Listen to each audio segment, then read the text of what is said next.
Très bien. Merci beaucoup, mesdames et messieurs. Bienvenue à vous tous qui nous regardez. Mais également aussi, Napessi, merci à tous ces fans qui aiment bien cette émission plein air culturel. Bozali Ebele, Botal Arabiso, mais également aussi, je veux remercier aussi Bandeko Bazali Botal Arabiso depuis le Congo central.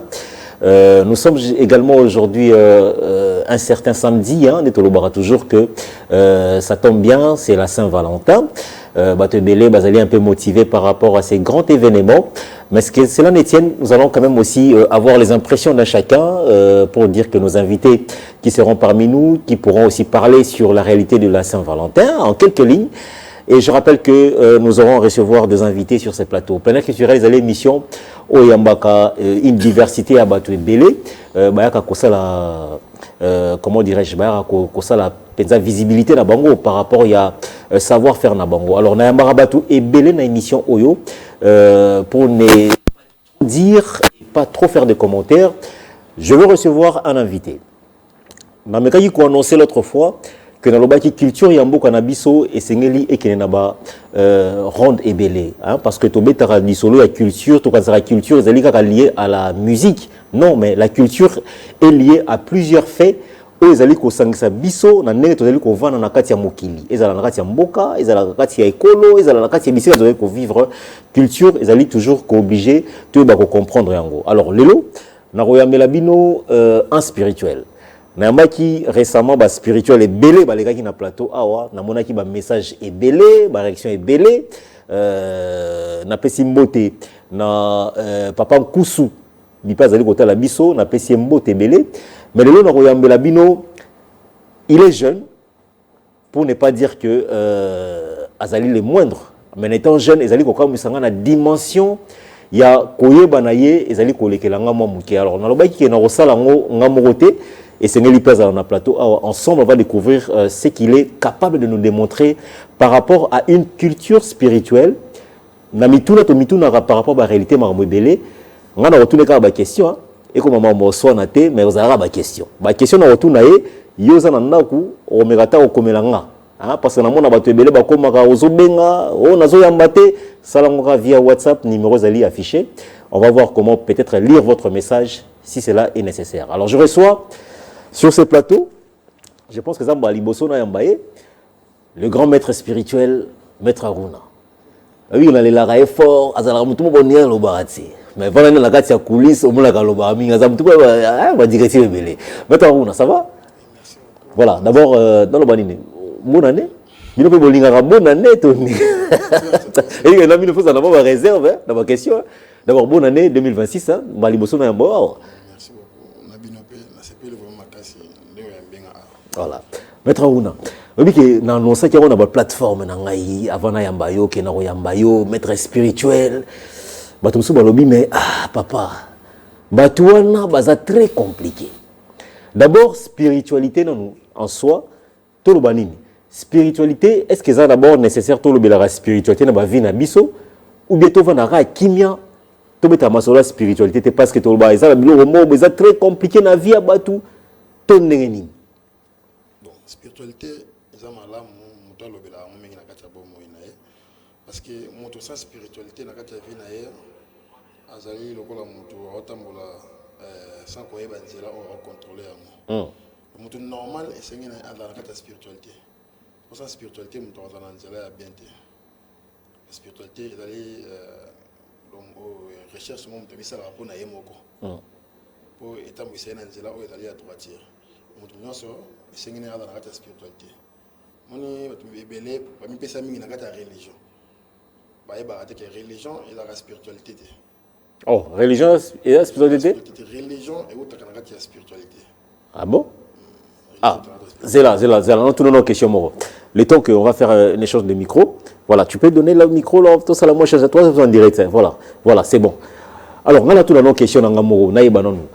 Spiritualité, na religion. Parce que tant aux spiritualité.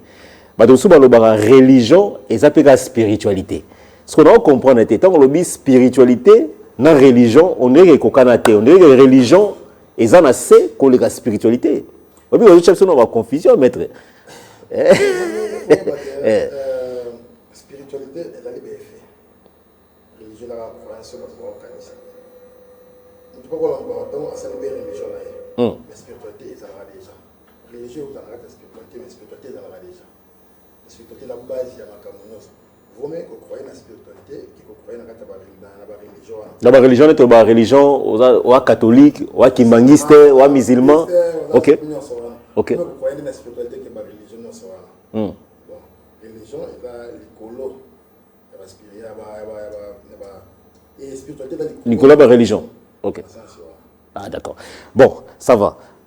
C'est là. On a un détail, parce que la biso, va profiter de l'ère aboué, ne balobara, ceux qui mettent la vandi, babi à Franck, mais tout n'a pas été bat. Cause à la spirituelle, il faut que la rana ba teni moro boye, aux alliés qui obligé bino bozala nango.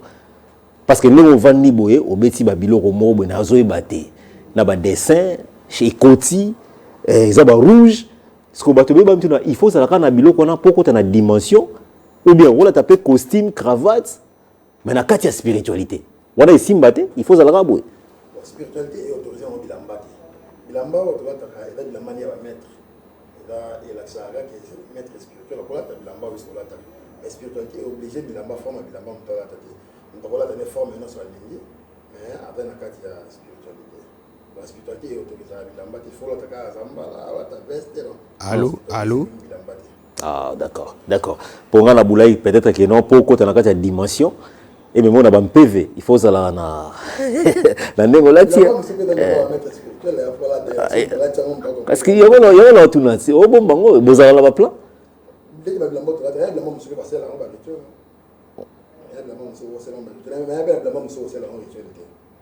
OK. Ou rituel, on a faut ça là, il y a temple, on a ça rituel. Monsieur mais ça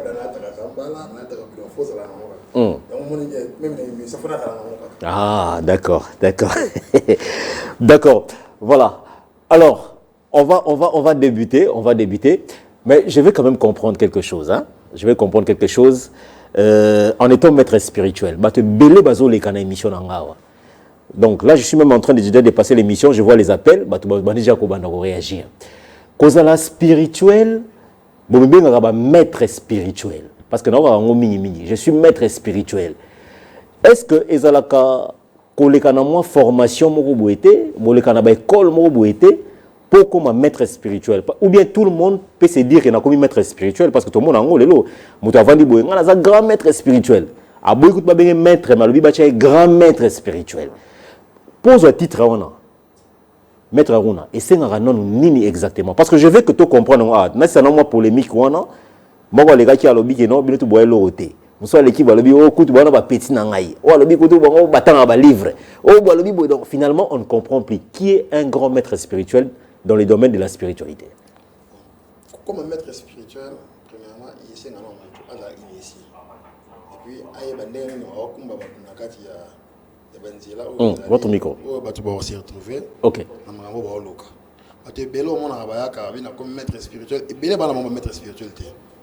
On sort de rendre le lobby, on sort le bâti, on sort autant de livres, on bien maître spirituel. Donc, on sort d'attendre à la recherche dans les livres, dans Internet, dans le mobile. Maman, spiritualité, vous avez Internet? Pas bâti, on va expliquer. Voilà, ça beaucoup côté. On va expliquer à bâti, mais on sort autant de livres. On a initié dans le monde. Même la Bible, même le Coran, même ils ont fait ça. Ils ont réussi ça. Mais si on a initié dans le monde, au moins, tout le monde a réussi dans le monde. Parce que soit bien maître spirituel, comme maître spirituel. Mais ce que c'est ça, on ça maître spirituel, au moins on a ça là, il faut ça. Il faut ça. Est-ce que c'est prouvé que maître spirituel, au moins on a battu. Aïe, mon boss, c'est maître spirituel, là, on doit initier, et puis on a guidé battu. Dans ce là où il est à Malam, on doit avoir un problème, et puis on a bénéficié de Cambon, on a donc il y a bon des aliments, il y a vraiment bon. Voilà. Alors. Tozo kotayo par rapport au moment au permettre ngana kotayo malamo aux plénière qui tu aux à la émission mon territoire to vendre pour tout bando bondela te to kina pena makamu ngezo senga c'est que les gens nous demandent de dire nous faisons de notre mieux pour leur satisfaire, c'est très important ba belé bata la biso. Maître Aruna na lingi non ba comprendre yo nanu Maître Aruna Ruta Wapi. Hein? Parce que naibité Ruta Likolo Kwena, c'était quand même tu as un parcours. Maître Aruna na Moussala Oyo. Ils en ont donné. En tout cas, ne nous appelez pas s'il vous plaît, parce que regardez, voilà, il y a des gens qui appellent. Combien la bisoté? Soit ma question, bon, routine la bisoté, c'est très important. Au Ruta no Wapi, pour le comme on a niveau au commis, na été au général, au grand maître supérieur. Pour dire qu'on a au moins énergie, parcours, ils en ont donné. Maître Aruna, la religion, et puis, nous avons la religion, nous avons la musulman, nous avons la religion belé. Les cas de Maïkari, les bouddhistes, les Kankar, et puis, nous avons la recherche dans la religion. Nous avons bon, nous avons initié, nous avons initié, parce que quand on a vu sur chef coutumier. Vous n'avez pas Coco Nabino. Coco, tu m'as vu la frère.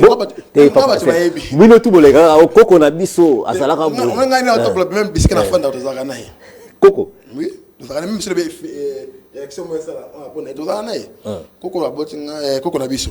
Kota pour papa, kota maman. Parce que kota pour papa, dans l'Est africain. Ouais. Kota pour papa là qui Guinée, maman qui Muluba. Coco la botte biso, Coco on a bien comme Kadia Majimba. Coco la botte maman. Kadia Majimba. Kadia Majimba. Ah ok. On bien à ça si voilà comme on est d'accord. Bah tu n'as pas bien bébé qui va m'envoyer en ça. Même place à doit fondre bateau dans les calpang voilà té. Et là qui notamment oui à cola qui déjà mingi. Avec ça bah non en quelque. So attends pour comment attends pour cette kabilo na wana. Awata la sikona famille en lukana ni atike là bana ba ne bazali lo ma bon. Famille mobimba bando boya. Bo kima bandi comme ça ba voyager ko to bakimi. Wanga zaki mwana zaki pembeni na mingi. Na okangama na sasa ke ba aventure na kata kesuki lo ma bon. Les jours mo so sangati Aruna. Na ozana posa no lobby so utinda ko ya parce que il y a qui nda ko msubi so ko abiso. OK pas na ko tsana kata chambre. Ça rane pendant 3 jours na kata chambre biso mbale. Apeso kindoki. Ah? Pour apeso kindoki. Il faut ba kindoki. Na so mo so ba sala ga spiritualité. Na on va kindoki ba kansa ga wana. Kindoki ila on va moko. Mais ba tumsundi ba ponini sila. Ya osunga batu. Amsupe ponini sila wa sala batu mabe. Ai kindoki musupe la isunga batu. Dès kindoki akoko la sala ki nango ngwana. Parce que abota ba libili, aboti ba 35 ata mo côté wa simba ki na kati, ata mutu mo ta sala ki mabe na kati. Donc kindoki na ila ki ya bien osunga batu. Ndina tawana yako inisenga na bloko wana inisenga et puis to sakina ba voyage astral na et puis tikela nga ba bloko esenga ki. Apo ko tikela nga wana sala ba même une semaine. Ayo tika biso. Ayo kufa. Ayo kufa donc to tende kufa ki. Mais bisika no so tondo sala na tisiko. Yo na ye bozokuta. To za tisiko to za na. Ah papa, c'est un sorcier ou bien n'est? Quand on explique. Vous êtes la coco akei, mais yo na coco bozokuta na nenga monde astral wana. Oyo lo bakati ndio ngo mulimo ati. Yo no makamuna yo ngala saka commentaire. Kana lo bakati oyo lo bakati mo tende mulimo. Ouais. Tu ba ati onyo lo bakati na biso. Yango ndi mulimo batu baluka SP yango ndi lo bakati batu. Oyo to da ngo da ngo kanzoto. Nzoto chika kaya kenda kama mulimo esaka. De na yoza ba inisa sopa ko na biso. Après wana ngape na ba ina watika bongo te wana akina ba 9 ans 8 ans. Ba age wana so na bo sanité. De na bo sa ba recherche parce que na da musulman. Matawana avec des musulmans non ça va recherche attends il courant mobimba tant tous les versets coraniens qui n'ont compris arabe est compliqué faut le cabaret ça va recherche donc il y a bouddhiste il y a maïkari be kanka ti na wiki temps ba recherche na ko ki faut mettre sur en arabe c'est pour na c'est là islam makasi pour comprendre ngira runa ya comme moment donc on a islam de la zonga na préféré mais na dans la musulman mais là c'est là au ko connaître ça là parce que ba recherche no na salle na tiko monelo mo ti lekam mais on a ko ça ra likolo donc on est là. Bon, en parlant de vous maintenant, tout mes ganons qu'on comprend non. Initiation ou pas coco apesio makambu. Lelo ozali ko sala musala nini exactement parce que batebele ba otala yo. Ba lobi oza grand maître opé sa ba solution par rapport à ba besoin, to pe nécessité ba to bazana comme préoccupation. Toro yeba nini musala nini yo sala exactement parce que le pe ba charlatan ba comme belé muto muso avandi boye ngai nazali ko bikisa maladie boye muso aye boye ngai nazali ko pesa boye ngai nazali ko transformer ba vie boye ba to belé bazali ko comprendre parce que je veux que cette culture ici comme il est l'autre on a mboka lokola Congo mutu to comme on comme quoi via facilité na mon ara maître moko boye a robetela ngabo ya kosala boye makambo. Or il y a aussi des principes à suivre.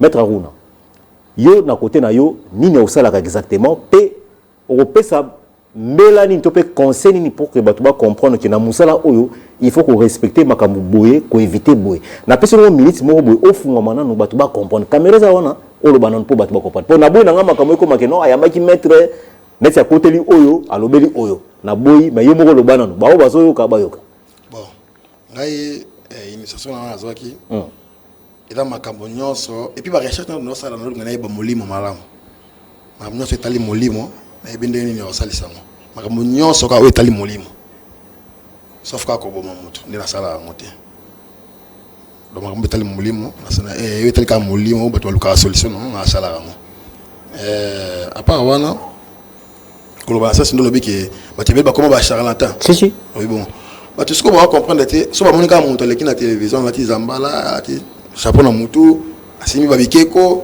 tu vas comprendre ba bien mettre respecter la solo comme wana intime do bato comment ba démon atangi kombo esprit boye non ça est dans la sens moroti yandi mo bena mutu ko fanda na ye ando funga ba livre ba comprendre ba esprit ba vivra boye na ta bina ba tira to mona mo to sa ba recherche mona biloko wana mais ce qu'on a initié na biloko wana ati ata ba pesio pantakla ngo ya ndenge nini a tout tanya wana botu ndenge ba mami wata ba vivra kati exemple ya bon OK na kata toilette na botu na kata mai manjo bela mami wata ta combien de fois tu ko yaki mais so da initié na ye peut-être ngo ko wana ida wa ba mutelo ya lukangai mana rapidité donc faut me kutika kolanda ba to ba expliquer ba to mambo faut tanga osala boye yaka pana ngana osala so boye expliquer mo belé mutu nyasa peut le kana na télévision ou bien mutu osaba publicité mingi na maître spiritualité nous savons ngoté donc maître spirituel et là tu faut comme tal kana ba TV wana faut ko lukana mutu ni yo kende pa na so mtoye ba neni c'est le problème maître yadi bato ba otala boye ba neni koza osale vrai na wana kuna za maître ya lokuta toye bango nini po muso za initié non te ayibi makamona bien te akoyeba ndenge nini ya moni bato ba kena libungi abungi nzela et compliqué makambo mo ebele ce que toyeba ndenge nini maître tous no simple na ma explication moni koyeba maître spirituel ya fo moni bato ba loba mingi ayiba tangi pe ba livre banani wana kotanga ko na tanga ko awa to sola te na mona aka kati na ona tanga ko monde oyebi bango quand même on a bango na ibi to sola mais to sola rambo la mo banani ti na tanga ko mona bango ti mtamta obi ocha bato na batala yo tala bato baza ba ko mtamta kina ndenga wasa hivi na donc peut-être il y a commission de spirituel ta commission copine ko escroquer la bato ou bien frapper la bato ko sala ba mabina mais ba ke karma pe landa mutu dès que yo sali mutu mabe o frapper aux yeux la télévision si bambongo na peut-être mutu na dossier mo pa na ana ba difficulté yo si ba le bambongo na yo le même tana maladie et imagine comme tana maladie o be la pas notre traité aux yeux compliqué mais ba procédure mo bezala kati maman izala kati yo mi mutu wana pe o le bambongo na e ba ke yo landa mo kai ya mo ka signa mais suka na mo bezali ni da bongo donc pourquoi ba maître spirituel quoi la vraie toi la faute si on a bien expliqué au face peut-être bagage non il y a moi le c'est la mettre to sala boy est-ce que vous tata pentacle mo boité yao photo tout mon ara ki malamo aux appels culturels ngana ke na malamo po moni ba msusu baleki ba beti yango te yo ce que beta non le logo mo boy tout mon asko ki non ya vrai ngo sko ba o ba roya ngana tout d'abord beta pe pentacle mo moni ko sala patacle mais ba katia ba sala patacle yo ko te yo on a te patacle ba sala katia ba sala ba patacle na ba muna bango ti ngana na yo ti so la bon ba sala ni patacle la bien expliqué c'est que démonstration est bien il y a cette démonstration est bien et on te pas na yo o salele makambo na ye azu solution na ba loka wana yo na ye démonstration bien makuzo kuna bosai makambo moni lo musupe est-ce que lo musupe dans ba chimie tika bogo na ko sala wana ninga des fois bloka patuti mais lo musupe dans ba bloka da ka ba chimie muto musupe ko le kasali bo et là on a des fois bloka patuti muto tama kabuni ndanga wasa la vie na ye lo musupe dans bloka lokuta ko le kan tebe ko sa pentacle ko bimisa mbongo ko sa lo na sona ya solution te bato ba sala bongo mingi bato ba solution pa bango te bato ba sala ba bimisa ba ko ba mbongo be sala ma belé pour tout o bato ba sala ka wana na professeur na bango ya lokuta na te lokuta ti ya vrai na kino na ya vrai OK na professeur na bango et puis o ba sala ya lokuta na yebi on ko le ka bango Donc ba o ba bima na tout. Yo le ki bon. Yo ko le ka bon. Pour tous les fonds. Yo za jeune. O boto yo za jeune bango musu ba mpaka déjà. Natambola na ko. Kubi de na makamo. Natambola na ko kanona neva. Hein? Natambola na ko. C'est que là on ko na ba. On va aller kangai. On va aller kangai ko tana ko ko. Comment ça? Ah, maître. Bon, si vous bon, pétro, badini. Ni aussi au sala concrètement. Batu bela rabamba so atokaka.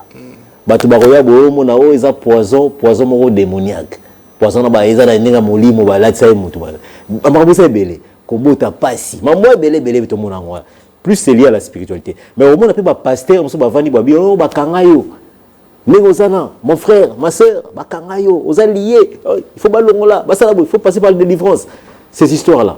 Est-ce qu'il faut passer par ces hommes de Dieu, pasteur, pour toute la solution, ou bien tout les qui pas na bino, ceux qui pas na bino, est-ce que maître Aruna Nengazabo, il est capable, il y a kolongola ba maladie, bon, on a tant qu'à pour autant on mais c'est belé, on va tout baser qu'on souffre nango. Côté on a, est-ce que vous allez fort, tu peux mettre Aruna, côté on a bidon, on a ça domaine nangate, tout ce qui est là-bas tout mususu. Quand on a tout le bali bosso, bi makamnyo c'est tali milimo. Masali ça. Makamnyo c'est la maladie, la mtona un problème. Tout on a masali ça. On peut nini na sali ba recherche mingi yo iba makambo wana. Et puis na zo da ini ça soka. Na l'espérance de belé. Imaginez comme taba na âge de neva, âge na zanga na micho. Et puis là qui dans muto na expérience na neva. Avec il y a de l'expérience na neva, âge wa bandaka ngo. Ko so ba bien, c'est non dinga betanga so bandaka na âge de 22 ans. Ah, ba ni ça qui dans le bloc, on ninga expliquer en IP. Parce que imaginez ce qu'on a 22 ans, tu as fait un neuf. L'espérance n'est pas parce que nous avons zaïe. Pour incarner, Katinay. Ah, qu'on connaît ça. Ok. Donc, na dans l'espérance, na Bible ko traiter Bible ko non so na. Donc ba pasteur muso so bazaka ke moni mutu. Donc na ko ko ba maman. Si il faut te délivrer yo, hein, tout ça. Toi na mambolo kuta. Bakangayo na nini baligota yo tout ça. Mutu ye mokonde aiba makambo yo komela ko yebisa mutu. Aka pasteur mobe, aka pasteur moko ayisa mutu ko za blocage spirituel. C'est là mon balokuta. Parce que mutu ye monde aiba ndenga vivre binaye. Ube lo mo boye tam pasteur mo ayisa ki mutu no za bo kana blocage, faut que lo ko mo identifier kayo. Soko talika bo ko po kana blocage ta ka balokuta. Et kana lo ko mo côté identifier à mon saut aller beaucoup de blocage de la ratie. Et vous ne pouvez pas boloba, on peut. Vous ne boloba, après ce mutuel va. Maître spirituel boloba bongo.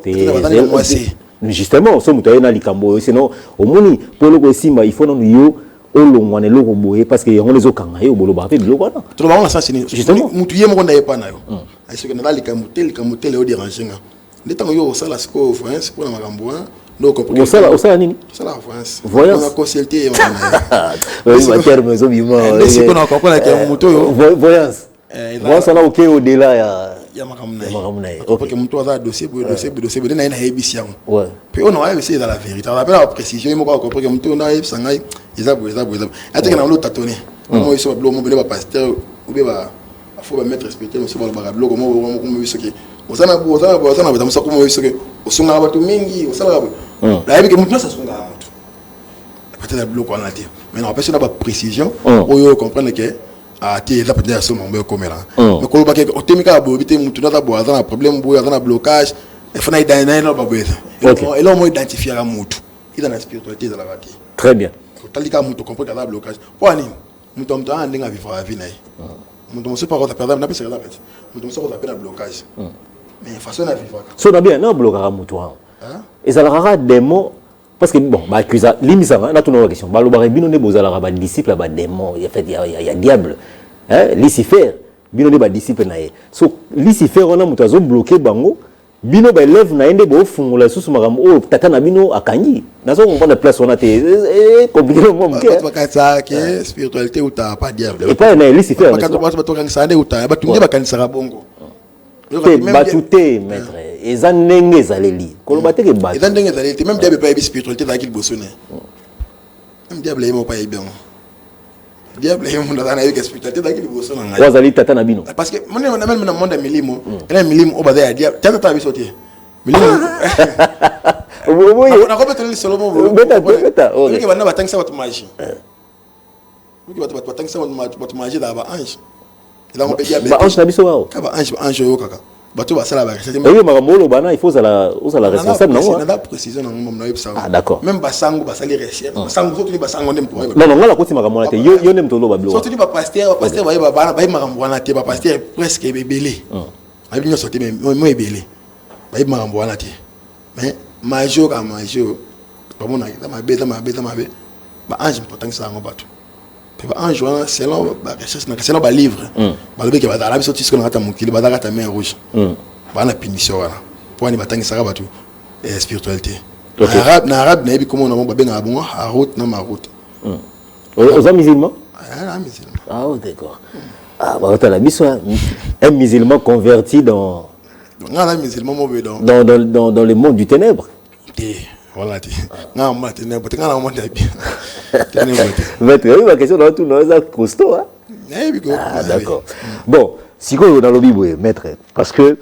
il faut quand même comprendre bato sous na on a déjà ba question comme kotawa on a da makambo ya boene bato balingaka bazo mona pena ke lobiko nde yonde lobiko za nzambe to za la nzambe pala banganga na yana basali na ya nzambe ba mona aide tamba kitande pa bato lobiko ba congolais ba souffrir ebele d'accord mais comment va tourner awa na zo question mo si je me permets d'accord merci beaucoup mais comment va tourner question mo awa en tout cas permettez-moi nous sommes en direct ndeko mo va tourner awa apesina no biso moté à lobi boye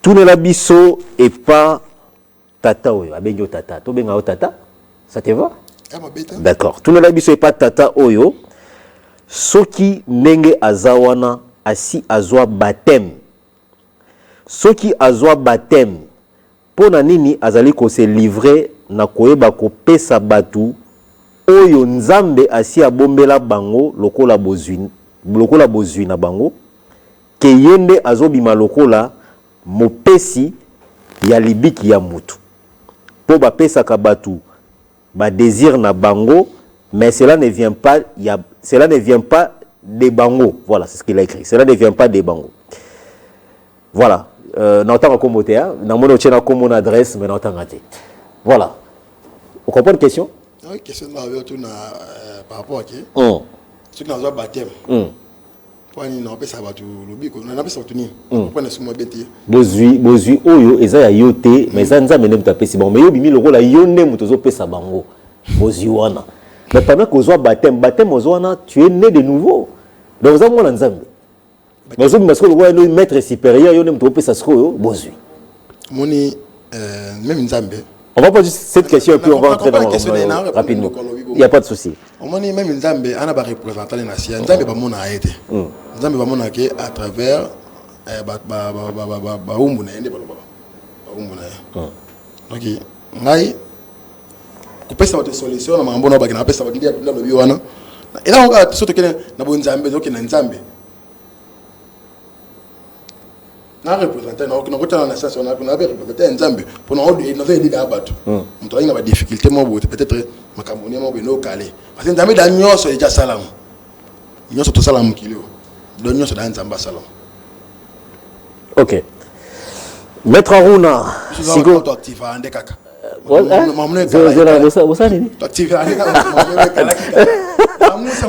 Ah ok. Mais c'est que j'aime en toi et là on c'est le point là yo osa direct hein osa qui gauche droite c'est que j'aime et pas na yo ezane ngwana mais Maître Aruna ce qu'on a libre tu vas comprendre parce que c'est très important to matato kita to ba pe maramso oh muto abeli boye kena on a beaucoup kena on a spiritualité la modernité. C'est une culture que nous parlons des fois, de temps en temps, dans la vie sociale. Maître Aruna, si vous avez un problème, tu es bien awa. Misala, ils allaient kotambola te, promotion ya raté, kobota, ils ont raté, maladie moro boye, ils ont bana source na makolote, baramozali kili na mboka na biso. Est-ce qu'on peut confier cette tâche et pas na yo? Tu peux mettre Aruna à web sabiso que non, lelo, nenge naza boye. Je suis capable de le faire. Est-ce qu'il y a des conditions? Ça se dit comment? Ça fonctionne comment? Dans ma camona, mais quand on construit on a poussé, tu comprends non? On est ma camonion, même pas Nzambe. Les bateaux qui nous ressemblent, là bas qui Nzambe pas dans conditions. So sali masum, on pas mbolote. So sali masum on limbe sauter.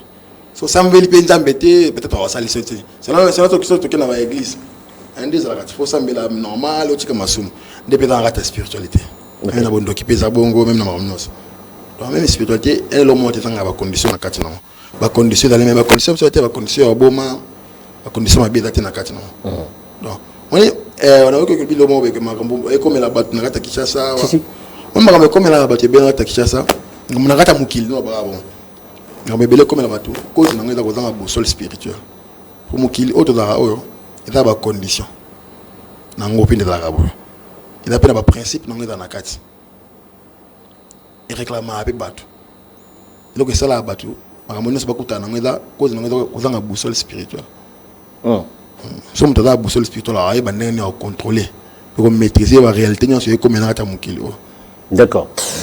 Je veux que tu, avant qu'on puisse finir, quand même, on peut ça déjà numéro de contact parce que il y a un des très important. Batouba zota la biso, mais na éviter catégorie batuni nango esengeli ba consulter au maître. Parce que côté on peut batouba obanga, musolo ba moninga na bwe avant de ba ngana na pratiquant pena, na pratiquant bon limbisanga na catholique.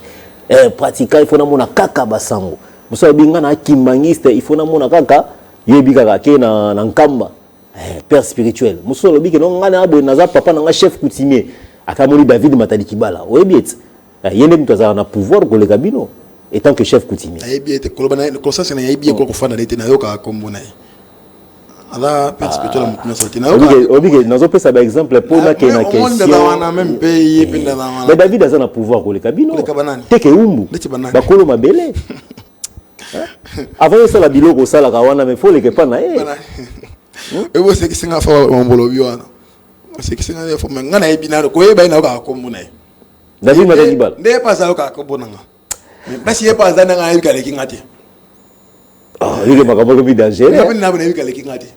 C'est par rapport à quoi? Par rapport à par rapport à. Si bon, fait ngana lobi par rapport que bango bakolo mabele, teke umbu.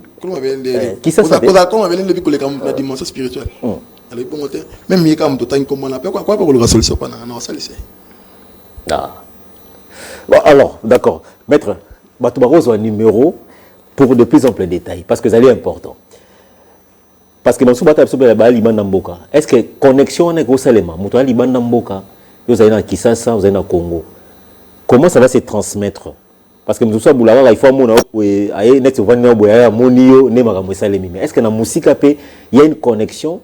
Est-ce que les choses peuvent aller facilement et Osalema peut ou bien en fait, au travers de nous, na ko faire comprendre batu que non na musala oyo il faut que neboy na ba principe de normes na yo parce que vous allez mutumo vous allez na droiture au lieu bablo ko kota kota te ça va se passer un peu comment et puis batu bako ça nini so mutu abengi yo facilement mutu rozoyo ou bien il faut aller kana mutu et ça le maintenant on est nini je ne sais pas et nga so bengi nga ozanga moko bon même tant ndelo beke mutu ko za musika va libanda nga na mususu makambo ebele na totango même en facilité. Parce que nous avons un salaire rituel mingi. Nous avons un rituel, nous avons un salaire. Nous avons un rituel. Nous avons 41 jours dans les bandes. Nous avons un rituel, nous avons un salaire. Jésus a 40 jours. Il y a 41 jours. Là, c'est compréhensible. On va dire que nous avons un salaire rituel, nous avons un salaire. Nous avons un 4. Nous avons un bandes. Nous avons un salaire sur notre téléphone. Ok. Sur la caca, la musique, on a un problème mortel. On a la musique. Ok. Ah d'accord. Alors un numéro de téléphone, comment on peut faire? Parce que je vois quand même il y a des gens qui ont écrit. Malheureusement, si on dit qu'on commence à lire des questions, je salue Patrick Mwamba. Hein? Patrick Mwamba, Azota la Miso, na Pessi Mbote. Patrick Mwamba, Azota la Miso, Bipazali. Na Pessi quand même Mbote P, na Christian Essoba. Depuis Pointe-Noire, je te salue. Et je salue aussi la participation énorme d'un grand frère que j'aime bien, Tigui Elebe, hein, un grand écrivain, Nassina Yamba Epe Awa. Monsieur Tigui, je te salue. Donc, nous avons un rendez-vous déjà, je pense que le 3e samedi du mois de mars, on sera ensemble pour une émission ici ensemble. Donc, voilà. Alors, Batoubarozo, on est nini. Par rapport à numéro OP, ça, il faut pas bien un neyo. Hein, un numéro affiché au thé. Pour bien plus mettre azali awa yende awe bako yano la bino na ba question na bino parce que makambo ya bambasu il y a bato amingi makambo ba poison contre le bâtard et comme on dit abatu minga ba maladie moko boye inexplicable et il y a batu awa makambo za mo ebele kindoki et comme otambola mingi na mboka na biso culture moko ekoti awa ya ko pesa kindoki mo na ebite nana pesa ka kindoki nana longola kindoki aucun na église pasteur azobwa ke loloko wa miselo muselekete na genou tozo comprendre te makambo ko mo kilikili mettre roue nos ali awa makambo il faut aussi lisango alors un numéro de téléphone pour que batu ba comprendre ni il faut basala le numéro de téléphone est ali plus 243 89 54 61 890. Donc, plus 243. Plus 243. 89. 89. 54. 54. 61. 61. 892. 892. Voilà. Numéro, je pense que Maître Aruna Aoutiro Pesa, ils ont le numéro Oyo Soki au Bengier. Ils ont le numéro WhatsApp, j'espère bien. Donc, ce au Bengier, au Rosoyer, pour avoir plus ample détail.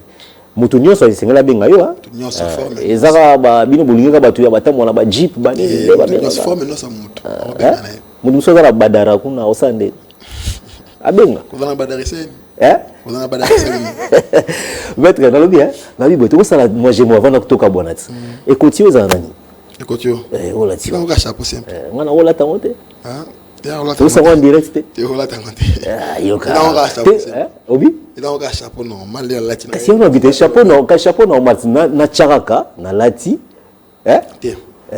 pour na ka suite moko ba singa ke non ndi mutu nga benda o lupemba azora boron et compliqué non pas mutu benda la logique pour mutu benda nga lupemba que c'est dans simple là tout na zona lata na moni ko mais mutu na benda ka plan na benda ko moni lupemba te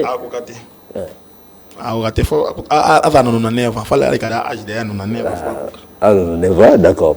Voilà, on va s'élever comme tout élément pour tout ces émissions, maître. Voilà. Alors, on a vraiment fini avec vous. Maître, en tout cas, personne en beauté. Parce que, en parlant de ces petits messages, je veux que vous lancez un message final. Parce que vous êtes reconnu même auprès de l'autorité à Mbokanabiso. Si vous avez reconnu, mais le mot va n'appeler Awate. Na musala o ba bebisa musala oyo ba ba na bisala sala bikota kota biloba loba batu ba retenir nini est-ce que batu ba sengeli ba pesa yo confiance to pe ba pesa confiance na ba charlatan batu ba sala misala moko ya lokuta pe ba o ba zo pe ko diaboliser bino parce que na biki na musala o pe vous êtes tellement diabolisé il y a des gens qui viennent avec des intimidations hein ngana zali mutu ya ngana zali boy na zali mutu ya boy na tigelo moi temps caméra tu passes un dernier message et puis on répète le numéro de téléphone pour permettre à mon batune bazo comme aboy batuvele ba otina ba message awa ba komela yo et puis pe ba ba ko benga yo pour na ba besoin bazai na yo la pression moi 2 minutes on va finir voilà voilà na teka ba maître spirituel au moni ba lekina ba télévision ba lo ba mingi ya lobi ke na sala boy na sala mais celui ba ba maître te mais ba ba client ba to ba memela ba maître et puis ba to ba memela biso misala dans le dossier, bah, mais non pas na biso traité pour na bimine mettre. Somme dans le dossier, ben nga a existé na été. A existé na été ben nga on sait ça na ngai. Malade mignon somme dans la forme dans sa malade. Traité on a problème même dans la problème moi solution maele où il a été tellement mamulimo tout ça. Très bien. Numéro na téléphone dali. OK. Plus 243 098 et 89 54 61 890. Très bien. Plus 243 89 54 61 890. Très bien. Allez, on va faire une transition. Tozo à moi, cover Moro. Je pense que c'est le frère Joël. Hein. On va prendre un cover du frère Joël, live Moro, Betelebso, Elohim. Tozo à moi, frère Joël. Et puis on verra comment continuer la deuxième partie de cette émission parce qu'on aura aussi à recevoir Lucien Mosengo. Moutomaele, hein, donc Yépi sera dans cette émission tout à l'heure, malgré que bon, il nous avait promis qu'il serait à l'heure, mais il est venu un tout petit peu en retard. N'habitez nani, bakangake, azana mikanda to mikandate, évitez. Allez, une transition et puis on se retrouve dans quelques minutes. Bougez, bougez.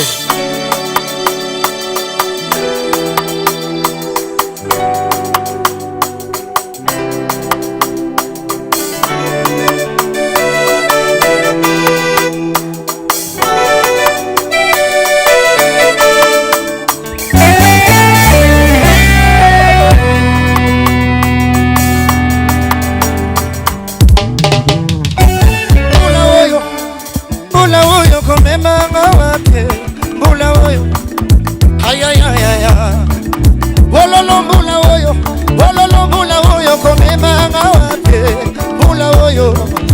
Nzambe na loloko yeba mbula oyo lele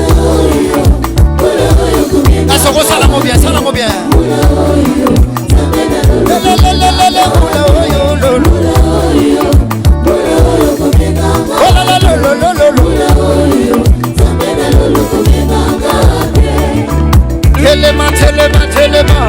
Telema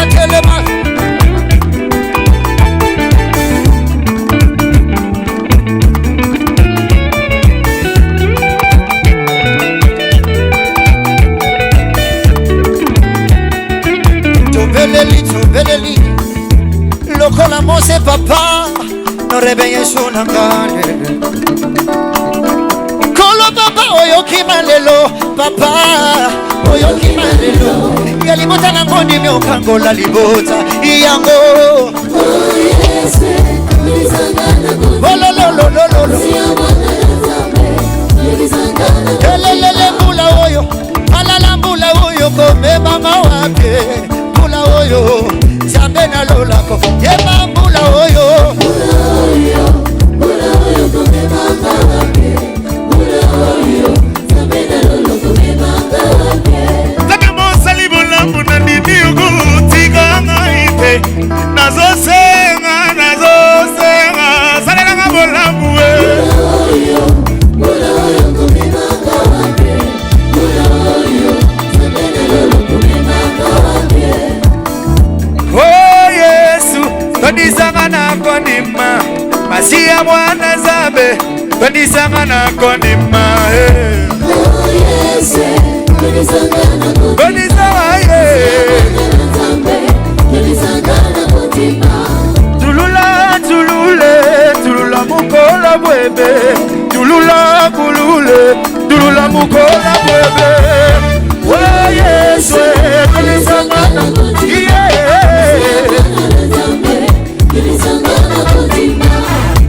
Oh Yesu Tondisanga na kondima Masia mwana na Nzambe Tondisanga na kondima Oh Yesu Tondisanga na kondima Masia mwana na Nzambe Tondisanga Oh Yesu Tondisanga na kondima Yelelele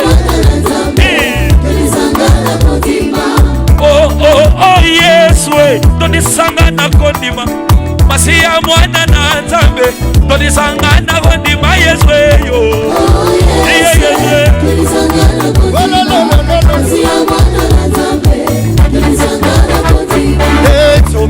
Tobeleli Lokola ana papa Libosa peni na Yesu na ngaye Tolo papa oyo kimalelo Papa oyo kimalelo Yalibota na ngoni miokangola libota Iyango Oh Yesu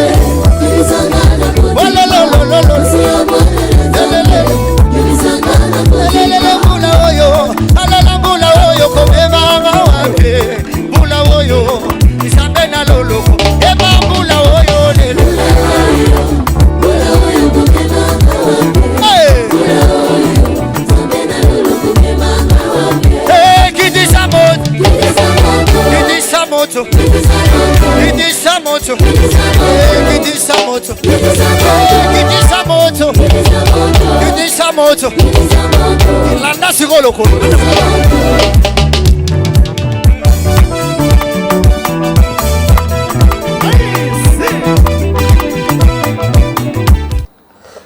Merci beaucoup, voilà, merci Elohim pour cette transition.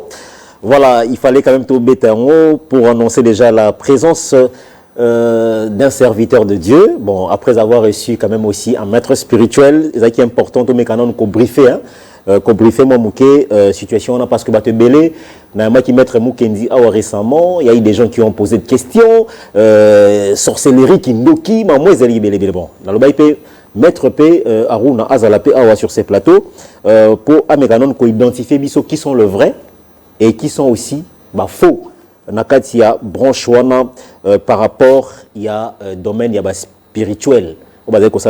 Donc pour tous ceux-là qui veulent avoir des accompagnements au col isamo makamunayo, au col cet état d'esprit nayo, au col sa spiritualité nayo, au col sa makamunayo, ko hésiter tende ko nangai hein, ko talangate talande maître Nengazaki na kiti awa vandaki awa tunaye makamwana bengaye na 089 54 61 892 089 54 61 892 au bengier au tourner ba question par rapport à préoccupation na yo malade si la raté loko boye bakanga lupemba au mataraté au fula maraté ba bloquer émission ce que botuni ngani nanga sala yango po efunga maître tonan alors je reçois le frère Joël Chabani. Mon frère ce que na monier na mona raba aspect à Mike Kalambai na habité même Nicolas Mukuna Christian Mukuna frère ça va bien honorable président boni bien mon papa ba mo lo bao yona Christian Mukuna rando qu'est-ce qui se passe ah non il y a un jeune frère na yo toi ça la aîné na bon bah Christian Mukuna vraiment to kangana raté bah to kangana mais sur la raté to solaté c'est trop dire ouais. donc to yebani boyete to yebani boyete ya bani ma musique après yo bon na habité on ya zana mamnesa la kangape na zana vi mais bichono to zabana nzambe donc to zabana nzambe ya uta ma majabu ouais ya uta na majabu et pas pasteur Mike Kalambai bon bah majabu za Kalambai ya pasteur Kalambai te majabu za ya pasteur Bondo. Ah, pasteur Bondo. Il y a Mike Kalambai te non ma papa Mike il y a bima leader papa na raso avandi boy ba serbo na jiri wana le papa Mike pasteur Mike azalaka ambassadeur ya majabu mais ba kolo majabu baza ba producteur banal baza oza papa Roy Bondo na mwasi na ye donc mais na mona Christian Mukuna kenaka epa na ye na parler na ye afukami ya chelobo kwa pamoli alobi non là, va de l'avant en tout cas là je ne sais pas on a vraiment makambuna bango donc wana na bango ayo ndi mano ba majabu wana te hein donc non te koloba kondi mango te c'est trop dire parce que majabu za maison production et le peso ba bengi en tout cas na kende et soit que ils ont possible ba produire ngana quelque chose soit na côte ça demande ba sala quelque chose non kende en tout cas majabu za na problème te ndenge mo majabu ndenge mo pe bibomba donc ndendo to pas pasteur Kalamba et peut pas pasteur comparera te so batuni olikambu boye yo bandi makambu ya bibomba musique na nini est-ce que bike batu wana mi balé makambu na bongo ezala pesi mbwa boye benda kuna zonga boye yo sko yo avandi awa oloba makambu na tunio yo koti sisu makambu ya ezala wana chokosi likambu ya ba warrior na ba goloa non loin de là on est ande ba pensara pasteur Kalambai c'est un homme de Dieu. Pasteur Mbi aussi c'est un homme de Dieu. Donc on est à ndeko lobiga mambo wana oche wana soki ba warrior banane. Il y a des fois sur place baza makambo to solo li wa. Kolokate neti makambo wana ndio tozana mokilité frère Joël. O salo kale si longa na ngileo yani golwa na ba warrior we makambo. Bon, ne bango. Kasi bango bango très bien. Il y a des fois ba leader na bango ba kuta na ba solo na bango. Donc ils a polémique ils a la mingi na ba fanatique. Na ba fanatique.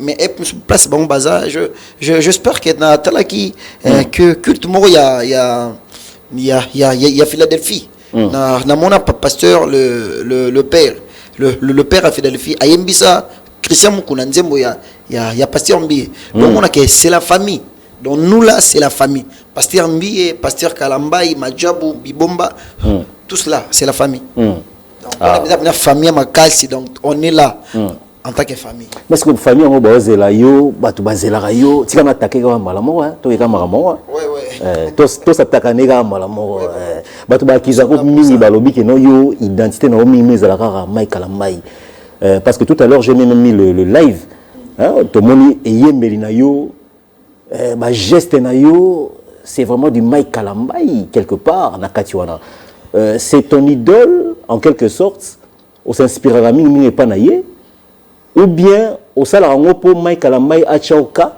moko lezali pe abenda yo poza na soif ya succès moko na ebisa yo kotala yo mais non ça ne va pas non ce que le soif à succès c'est et soif à succès mais ça que tous un message autoropé ça dans monde mais message wana et pe ça m'a rappelé ce que ça na opportunité font améliorer tout le monde bazana faciliter yoka yo mais ce que ça coffre aux na ghetto moto yoka message nazate donc ça soit facile c'était mais ça soif ya ko pesa bana nzambe ou atteindre but na yo parce que ça na ba lié mususu au message nzambe comité même sur à travers na rande ba la message on est comment mais musique à pasteur Kalambai en tout cas to koli nango bana balikambo ngolu j'espère que tu auras ba amike non on a le pasteur Mbi a d'autres travailler na na étoile de louange mais pasteur Kalambai bimagi déjà donc to koli na ba biloko pasteur Kalambai ezali kambo ngolu mokonzi nanga donc natan wana ton autre travail ndeming bié ton travail donc yango ko travailler kota ko travailler kota et puis lorsque pasteur Mbi a longone étoile de louange a bimisi to comment travailler sur pasteur Mbi donc en tout cas ngana travers mutu nyonso ata Christian Mukono lobaki banzembo na travers ngo OK donc moi je me limite pas. Moi je travaille parce que ils en ont pour un travail dans mon personnel et puis pour n'a pas la peba nzambe.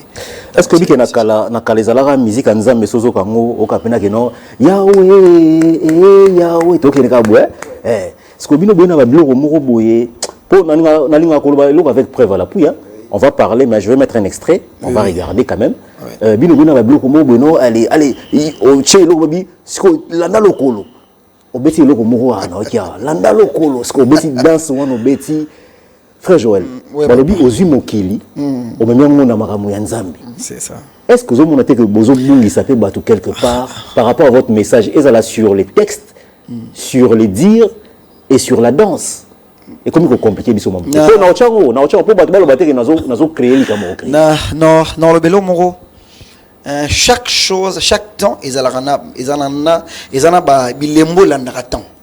So talibien de batali ça so taba fima ya Jésus ya kala. O remarquer que balaxarabiso que bandola taba robe. Mais le loso mo mbalo lati robe ba kamwayo. OK? Natango kala ki jara musique mo rezalaki. O batno so bandola. Mais lorsque musique ezokola, ils ont pena ba style ezokola, ezolanda. Donc toko tikala na kikalate batbando yemba na mbunda te na mito bombe na kilelo ouais mais eza kilelo te mais eza kilelo nazo kana maloba na yo zoba donc kilelo na musique chrétienne pe ekoti bon papa honorable président bengo ndenge ngobenga mais nazo loba kaka likambo oyo zoloba yango nazo loba bengo ndenge ngobenga c'est très important mais zapena kilelo wana oyo lobi wana oyo bagezi mawete te bagezi te mutu to sa musique mais musique ezo évoluer to kotikala na mbunda te na tango kala j'espère na tango kala ezali ba mbunda na église si mais lelo okuta mbunda te lelo to sala ba instrument ba micro ba piano ezateke soki tango kala to ina sala mbunda lelo pe to sala ga mbunda non ezo évoluer na tango kala musique ezaki bo mettre lelo e comme rap je peux rapper. Donc, exactement ce que na sali rap est limité message. Mais tu vois qui pagano na kati, ce n'est plus de la chrétienté pure. Le pasteur Atoms ayemba na culte baimbi basali babi kotemba langa ba komba bato ate pardon na uti na ba procès mususu ba komonti na ba invitation na lobby so lobby loba ke ngamo j'assume. Voilà, parce que moi je parle avec Joël Chabani, non, j'assume, na ilo na ngelo beza malamu, eza mabete. D'accord. Là pour un style. Le pasteur Atom ça dit, alobi style nzembo eko changer, mais message etikali lo lenge moko message. Nokozwa Yesu ndeko na menako Yesu ndeko na bolingo. Mais attends comment ça Yesu ndeko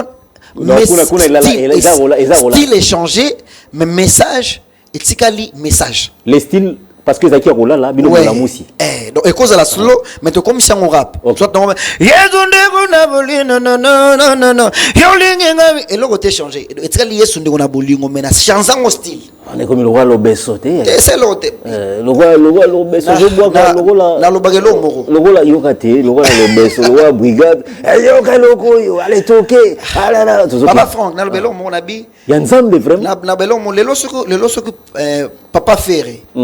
Aye une église ayo yemba aoza la référence ya yemba aoza nzema matuta yembi na chela yo montema parce que baza presque vraiment et puis sanga so Bill Clinton azongi aye na bonzambe soki akuti style neta yemba nzemoni faut que tate loko mo ezo référer na style na yi pour esunga ye à s'exprimer bien mais c'est donc vous acceptez ce qui vient du mondain et côté na kati ya chrétienté wana bino bobengi ngobongo la musique etikali musique est ça musique différence c'est ça na message autour apporter na esprit aux anat mais guitare etikali guitare piano etikali piano rythme etikali piano biso no to bengaka de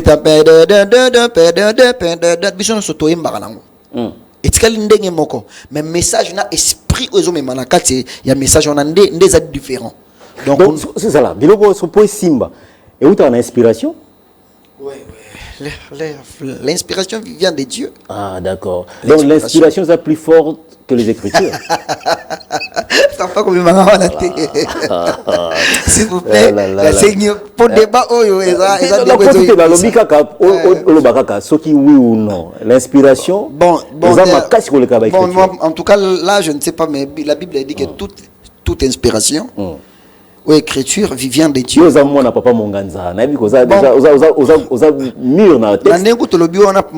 papa linga ba polémique on a été. Donc c'est pour cela je na s'épargner na kakati marama soko nganga honorable président. En tout cas parce que aux débat ba père bien biso toza bana toza na lokolo et puis toza na lokolo le toko tu ko se mesurer ndenge on ba père te donc tiki bango ba pesa biso leçon. Nous on est là to doit leçon. D'accord. Joël Chabani, on va d'abord voir un extrait quand même de ces lives mais le réseau ça la biso pas si to comprendre teti lelo o komisa bomte. Bato ba mituni eza kisi parce que mon nom peut être mola milinga eza kisi moko boza nango ezo kangayo o mis album ate 7 titres na générique ozaka makamukaka moi single osalimo loko bobo na ba plateforme au lancement on est si boro ezo bima maombi je sais pas Elohim tu as son nom moi affiche wana au chango na 22h30 er moko boye ba so biza era bandoki comment mutu tala affiche walo chama bana donc le 8 mars jour pe ya ba maman jour ba maman oponika ba maman ndo misasko maombi papa au continue maman on na terrasse azo ke loko wana musique oye et bimi le 8 mars et puis na 22h30 pourquoi le choix d'avoir fait d'abord que sorti na ba plateforme et bima na erwana et puis pourquoi le choix il y a le 8 mars ngana lobité mais affiche nem to lobby parce que na che bat ba monde. Bon le 8 mars on a d'abord longo na ba maman na pesa longo na ba maman parce que ba nzamba pesa ba maman makoki ya kotondisa mokeli yango na ngai na honorer d'abord ba maman to bimisango le 8 mars et puis na 22h ezaka r kaka to ko tshona 8h to ko tshona na 7h to ko tshona na 10h et puis to tshona na 22h parce que la 22h là ça aide tout le monde. Surtout chez nous à 9h 10h mutakoza na musala la mutakoza la wapi 22h papa bon na 22h on a déjà pour presque ba te belé ba to bi que ça le 8 mars ba muso ba ça ba fête mais presque la majorité ba to bazonga ba uti ba misala azongi na ndako simbi comme téléphone na yo za facilité lorsque le réseau bima on appelle na boîte bani na vandi bon partout ça là et maombi na boîte total ngo maombi c'est la prière donc lorsque tobi maombi lorsque mutaroza atteint la boîte à côté son esprit et changer directement peut longo les places azali donc maombi c'est un miracle fait ozoluka maloba non luka maloba te maloba za nzambe maloba za nzambe et puis na le baye lo mo on na zo no mokobi kisi zo kanganga non kiki c'était na mona ko vanisa il aime sur les grands maîtres sur les grands maîtres Jésus il est plus que tout na posa aussi mbaki c'était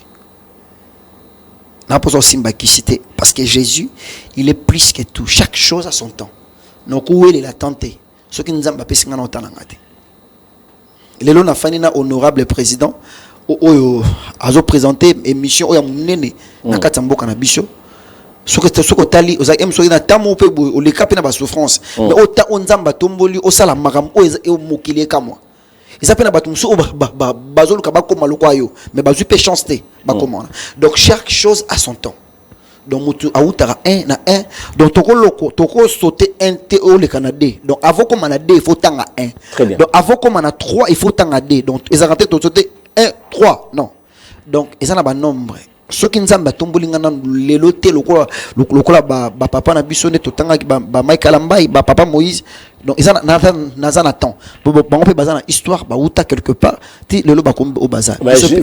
Pour dire Jacques, le frère Joël Chabani, vous marquez une histoire déjà dans la musique chrétienne. Moi je l'ai dit ainsi parce que je connais ton parcours. Naïbi place au banda, naïbi nengo komi, de na commencé pour la paix prestation, to vandi boé. Obsinano, aux en province boé, aux kende boé, ça veut dire Jacques que non, ça fait preuve. Il y a identité, il y a Moussala Mayoz Ali Kokende Liboso. Alors, je rappelle aussi que avant que tous en ont détail, déjà la sortie officielle, c'est pour le 8 mars, Maombi. Une très belle chanson, je rappelle, n'habitez sur le rôle mais en tout cas, Nego Ayembi. Le PDG Richard Majeko, Torobet Tour, Tokita Pigeon, il faut se produire un espace na Yoana, à Betanon. Un certain dimanche, après le culte, le soir, Joël Chabani doit se produire. Le PDG Richard Majeko, j'ai lancé cet appel. Beaucoup de gens morceau également aussi, Maman Laure Mbongo, il faut un featuring. Binomi Balé et Salema. Papa Christian, vous allez Kouloutou, Talamouana Yeyo. Il faut une relève. Il y a musique chrétienne et Salema pour la gloire de Dieu. Et aussi, on doit aussi dire un grand merci à mon ami Molex depuis le Gabon, qui me regarde en ce net moment. Molex, le docteur Molex depuis le Gabon. En tout cas, Joël Chabani, Batouazé Belé, n'a été son appel banani. Bon, d'ailleurs, peso boye, le bozucar, aussi boye. Ok, bon, Batouazé la bise Belé. Alors, tout ça, là, non, programme est avant tout Bokabona. Un programme est fixé, le frère Joël Chabani, cursus dans les années non déniné. Autant pour l'année 2026, tous en un studio, tous en une prestation, un concert. Avant sortie officielle, il y a Maombi et Bimadia le 8 mars. Bon, pour le moment, on travaille seulement.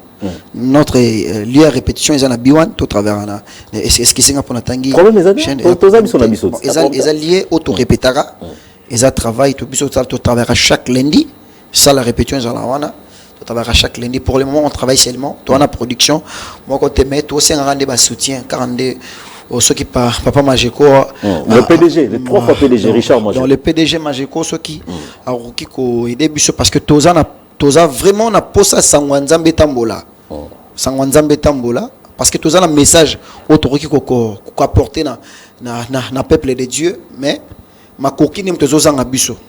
Ma coquine Zozanga, donc ceux qui battent Bisso ma beaucoup que Toza la Moussala Nzambe na ba condition singele au son Bisso. Donc pour le moment, programme exact est toujours répété car. Et puis toujours la sortie officielle il y a Mahom Bibiano. Na belela Nzambe ayoka kalo sambo, Nambalo sambo, Nambalo sambo, Nambalo sambo, lo sambo na butsubi ano na tongo yelia, Nambalo sambo, Nambalo sambo, Nambalo sambo. Donc les dieux de la prière, les dieux de la prière, le dieu de la prière a la capacité de changer nos vies. Très bien. Alors, on reprend son numéro de téléphone parce que c'est le plus important, parce que Dodi Mayaka, Nekoya Eso Mayaka de Badol, Azota Labiso, le grand entrepreneur Azota Labiso, Papa Ibrahim Azota Labiso, Nani Sus Natangawa. Ah voilà. Je prendrai les cas par exemple aussi de Sarah Fiona. Elle nous regarde depuis l'Allemagne. Sarah Fiona, Azali, consoeur, journaliste depuis l'Allemagne. Elle nous regarde en direct. Voilà.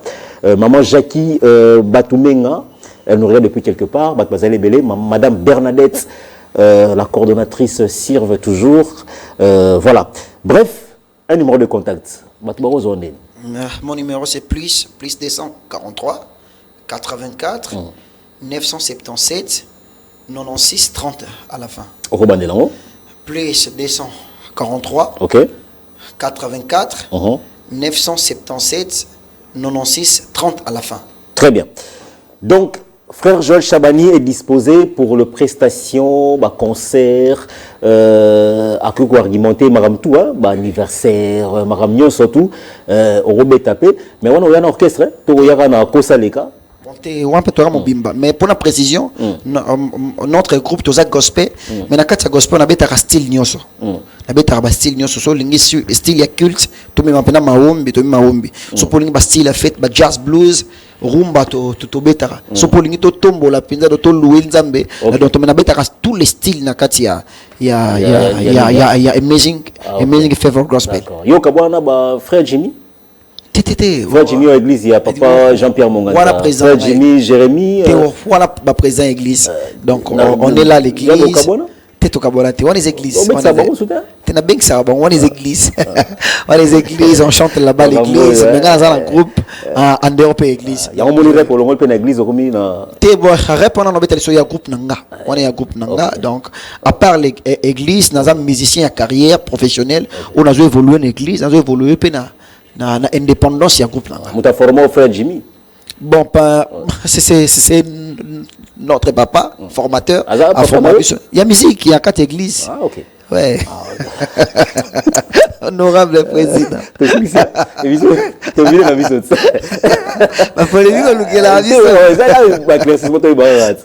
Mais au bas la tête ici, qu'est-ce qui s'est passé? Bongo, so puisque bon racisme na Bali. Vous avez ma province, vous avez voyagé. En tout cas, honorable, so puisque un bon racisme na Bali. Ah ok. So puisque un bon siko na Bali. Ça va, pesa ta sœur na bisombote kasi. Comme ça, ay ba les en cours puis. Coulisses. Et ça la bien. Mais oui, gars, c'est bon. Musique est foot. Musique désolé ça yo to. Nzambe mtoto foot.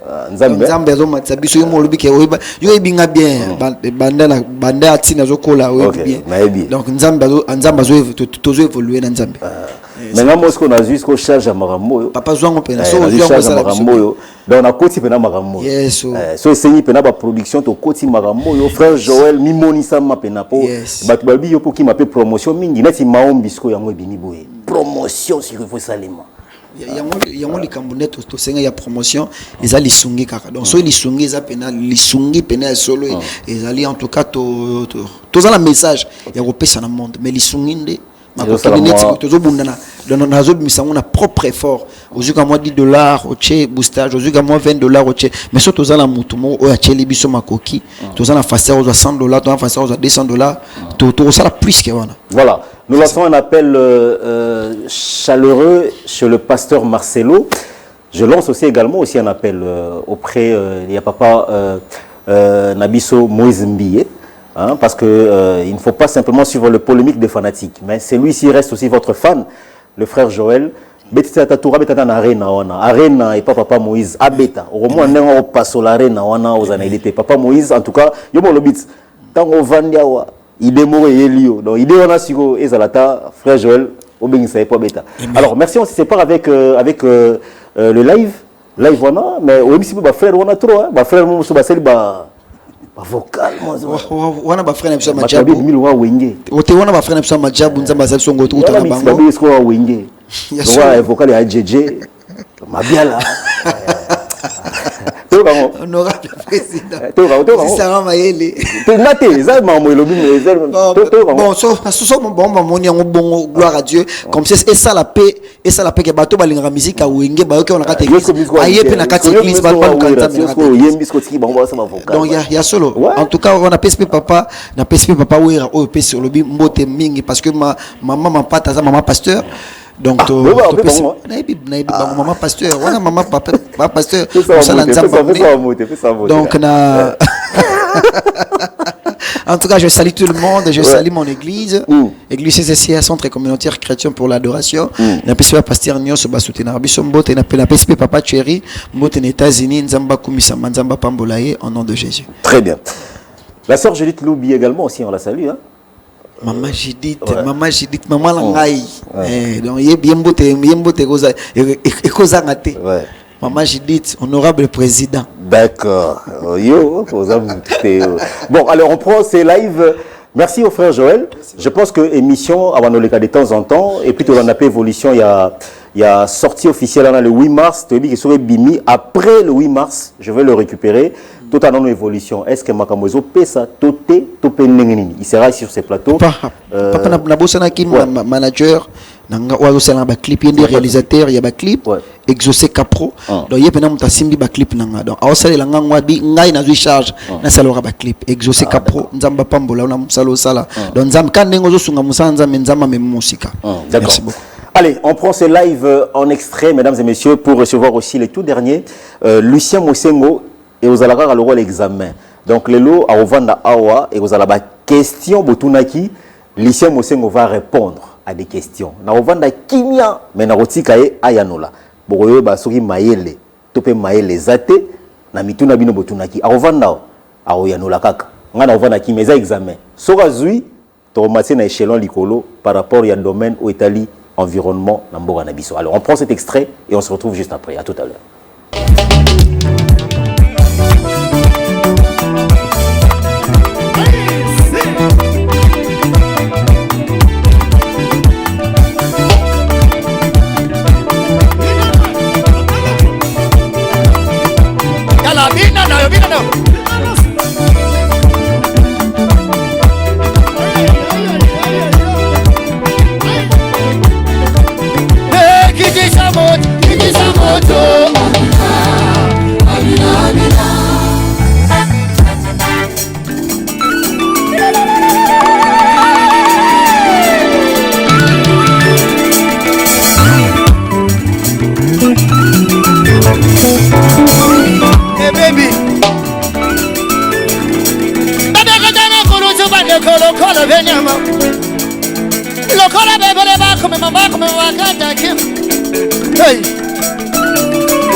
Jésus, yoka yoka. Jésus comment on Jésus. Jésus comme papa Jésus. Jésus comment on Jésus. Donc bougez, bougez, bougez.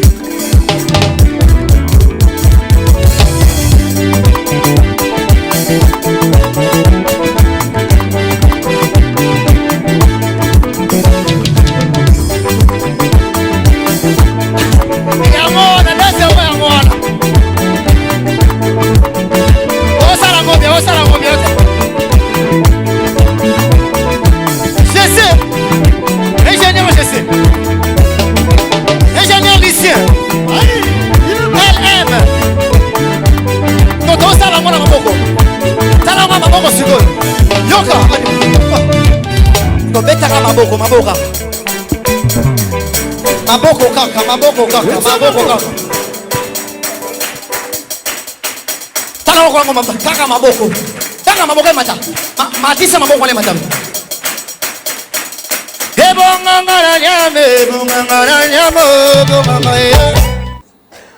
Voilà, merci beaucoup. De retour après cette transition.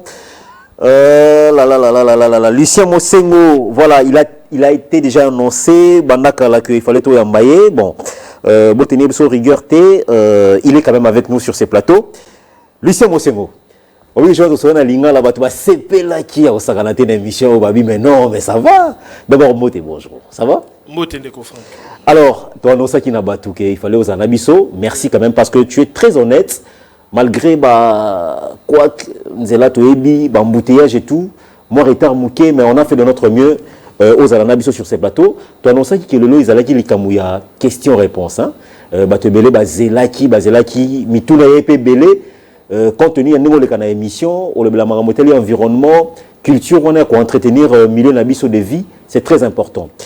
Alors est-ce qu'on peut faire cet exercice d'abord? On a été souris et sablo facile ou comment? Bon, là, après, tous on a pour la population, mais sans pour autant avoir la prétention de tout connaître. Autre qu'on répondre, tu répondre les lots. Autre on a une mesure à répondre, tu as la sous recherche, tant que tu as satisfaire tous les bandes de cognos. C'est moi lingala, balobi que ça va quand même, non? Ne tokena lopoto, moi ils moi pas si pour la compréhension des fois. Bon, je ne dis pas que tous maîtriser français, mais des fois les termes sont techniques, ils sont compliqués. Moi, maintenant, ton jour que dans lingala, tout le monde question est coula qui le rôle la maille. tous peu bien opé le long moi lingala. Problème mais c'est tout mélangé. Bon, on retourne à moi français, mais la réponse na yo est la moi lingala. Tout mélangé. Voilà. Merci beaucoup. Voilà, lycée Mosengo. On va aller quand même rapidement. Yo peut omeka ko synthétiser na ba réponse na yo pour que tout meka ko zo ba question rapide pour permettre à biso parce que zala qui vraiment elo moto sala qui ngolo lelo spécialement pour vous. Ndekomo atuna ki biso na lors ya passage na yo au leka ki na émission leka ki atuna ki boé. Alobi, pourrais-je savoir si la population de Kinshasa n'est-elle pas en danger concernant cette pollution de eau à travers le déchet en plastique? Si tel est le cas, il n'y aurait pas un déclenchement d'épidémie ou autre maladie. On peut expliquer biso na moi compréhension facile na lingala. On y va. Merci beaucoup. Très bien. Déjà, ndé toloba ki pollution, ezali introduction na kati ya nature ya substance moko étrangère. Aux substances étrangères et comme pathogène, c'est-à-dire comme nocif. Ce que tu as la forme de pollution, tu as un exemple na beaucoup c'est tu as la pollution diffuse. C'est-à-dire esa pollution moko ndeng to le terme zolo ba diffuse o e panzani n'étendu moko munene. Et où tu wapi to yebite sous nango wapi to yebite comme peut to koyeba.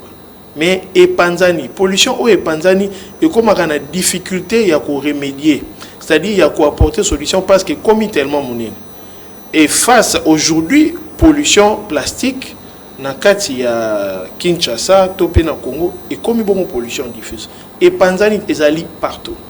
Ndekota mazolo baki barisque ezali effectivement barisque ezakakate du point de vue épidémiologique. Pourquoi? Parce que tant on le ba microplastique au travers d'additifs chimiques, ba activité microbienne pèse à relancer parce que ba plastique le est partout, les en a ba poubelle. OK, place moko bo moni kuna biseka nyoso. Quand on parle de plastique, ezakakate bato ba mona ba bouteille en plastique. On parle matière plastique. Ils ont englobé bah, éléments ébélés na kati. Alors lors de la décomposition, il y a misusu au travers ba odeur réseau memangmana mupépé bato bazo vanda pembeni ya ba poubelle bazo respirer air moko ezali pollué. Donc na ba air wana ezali pollué, danger ezali makasi. Décomposition misusu pe et rememba problème na kati ya mabele. Donc au personne se retrouver na kati ya mabele wana et au contaminé mabele batu oyo baku lia peut-être bilanga ou bazana ba activité agricole bango pe bazala contaminé donc ba risque épidémiologique pe ezali ebele mais ngana okende mosika wana pour na lobaki au-delà ba risque épidémiologique tozali bongo pe na ba risque physique ou ezali lié na ba inondation. OK. C'est-à-dire ba plastique et kangami et komi ndire montagne moko bwena mai miso ekei na ba terrasse déjà difficulté musupe tozana ngo tant tokie na mboka bapaya bazaka na ba système mibale tozana système unitaire et puis séparatiste parce que biso na Congo to sala ka système unitaire mai ba OUZ ezana kati ba travaux ménagers ezana kati ba oyambula nyonso zo lekesika moko et ça la débordement alors que et pas baninga ba sala ka ba station séparatiste où ils ont permettre que maï na maï elle les canandela nango mais biso ce côté mto bakisa na ba plastique et ko tondi salisusu ba station wana de canalisation des populations pe azo subir ba conséquences wana donc risque épidémiologique isa makasi. Merci. Très bien. Alors nazuzo message mususu on est comme ça tuni biso lobby mon frère. Ma préoccupation est de savoir comment faire pour entretenir tout le plastique déjà enterré sur le sol depuis un long moment. Car cela aussi abîme la bonne croissance de nos plantes. Bon, il y a qui est plus na milona, juste une façon de comprendre un peu. Est-ce que ça a mesure et resoité? Mesure les ali. Depuis, banda bilo ekota na sema. Mesure les ali. Voilà. Musala biso ya mwana. On parle d'un site contaminé, où ils sont contaminés par macro et microplastique. Macroplastique, ils ont peut-être un problème macacité pour nos bébés ça, mais on parle beaucoup plus de microplastique, où ils ont une influence sur les racines. Microplastique, et baby ça mabele ils allaient empêcher fixation et azote et ça la maman là mon akati ça mabele parce que pour qu'il y ait la croissance de la plante il faut que l'azote soit fixé tant où microplastique ils ont baby sa structure physique et la plante croissance on parle de la porosité en termes techniques. Bon, on va éviter, c'est pas grave. Ils ont baby ça, la structure physique. Il y a façon, il y a moyen plutôt de remédier à cela. On a tous une technique et la remédiation. Autre chose, c'est la remédiation physico-chimique au travers de l'excavation. Excavation, c'est-à-dire que tu peux in situ ou ailleurs. Comme aussi, la technique et la phytorémédiation. Pour kolongola ba microplastique au ezali na kati ya mabele au travers les plantes au ekobenda yango pour que mabele ekoma propre. On ira question de quoi atuni et ko ça la objet émission mobimba. Donc nazo ça l'effort na pesa ba réponse de façon brève hein? Voilà. D'accord. Alors, une autre question, parce qu'on prend juste des questions, ils osent répondre rapidement. Merci à Benjamin Louyele, merci à Elohim, parce que, en tout cas, Baza va gracieux dans l'émission Oyo, je dois citer leur nom quand même comme ça. Nekomusa Touni Alobi, une belle émission. Vous êtes aussi performant dans vos dires, mais ce qui tolini toye basalité nini Oyo ezali, il y a important pour Nabiso. Tokosa la nenge nini. Un conseil peut-être pour votre de la part de votre invité, voilà ce qu'il a demandé, parce que tous les bateaux qu'on discerné, il y a ma bête, il y a ma lame, on a par rapport à des déchets. Tous les déchets importants, au Sénégal, tout ça est là, tout les déchets moins importants, tout Sénégal, tout voilà. Les lots, déchets, c'est important. Ils ont mon côté important pour les Kamouninga. Importance dans l'eau, ils ont par rapport, il y a domaine où vous allez orienter. Il est difficile de dire tel déchet est important ou pas. Mais ils dépendent de ceux qui ont sali recyclage vers quel secteur ils ont quitté. Tous en des déchets liquides, tous en des déchets solides, des déchets liquides ou bien des fluides, tous en des déchets solides, tous en des métaux. Dans des déchets solides, tous en des métaux, tous en des verre, tous en des baya, tous en des plastique, de l'eau qu'on y a. Or, dans l'herbe, ça le recyclage n'y a sauté et qui est dans le recyclage. Donc, utilité, usage, il y a des déchets. Ils ont par rapport à la valeur du secteur d'activité Oyo et Kokene. D'accord. Voilà, beaucoup de questions. On va prendre rapidement des questions. Lucien Mosengo nous répond comme ça pour nous permettre aussi que Biso Bato, Batuna qui ba question, Bozo bien on a bien parce que Bokomela Biso Bolobi qui non Aleki, mais Totuni ba question, il n'a pas répondu. Il est fait comme ça en direct sur notre plateau. Alors je prends la réaction de notre téléspectateur qui a écrit à Komi Boé. Bon, le Baki qui retient que les intelligences au Congo n'apportent pas beaucoup pour réussir à une décision ou détermination qu'on possède. Surtout lorsqu'on est en face, c'est là qui désire à chaque fois un rétro-commission pour faire avancer les choses. Voilà que dans cette optique, je vous demanderai de bien vouloir vous associer avec ceux-là qui sont au pouvoir afin de vous supporter au fait, hein, ou surtout vous faciliter d'être dans la gestion, mais surtout de leur montrer un gain de bénéfices pour que vos projets évoqués puissent être réalisés. Voilà, qui lors d'une émission qu'on avait fait ensemble avec vous, hein, Lucien Mosengo. Voilà, vous appuyez cette parenthèse? Bon, Azali avant que je passe à une autre question rapidement. Mais il y a une question encore. Moussiga, voilà, on ne veut pas politiser cette émission. Nous sommes juste dans... Bon, ils ont contact. La question, voilà. Voilà. Alors, bonjour Ndeko. Ceux qui te commis la situation Oyo, faute ezali ya banane exactement. Biso pelpe toko ki pe kosala nini. Ndeko invité azolo ba makambu ya solo. Bon, on lobi toti ke la autant, on lobi la bango.